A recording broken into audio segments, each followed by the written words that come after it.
Ayan po, magla-lunch pa lang ako. 1:30 na yung oras.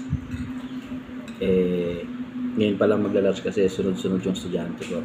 Sulit yung gutom kasi tinapad ni Mrs. yung request ko, igado. So, childhood favorite ko to. Kung ano yung favorite ng lolo ko, favorite ko rin. Favorite ng papa ko, favorite ko rin. So, ito favorite ng lolo at lola ko to. Sakto. Malinamnam, malambot. Yung karne. Saka nandun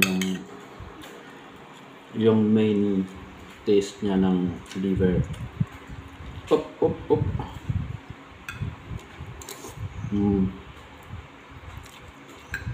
Craving satisfied. Salamat sa aking butihing kusawa Puting chef. na chef ko rin. Request granted. Sunod, mag-request ka ng food ng ibang bansa. Indian food. Actually, Indian food naman. Mag-biryani tayo, di ba? Indian food. Ganun. Pwede. Di ba? Okay?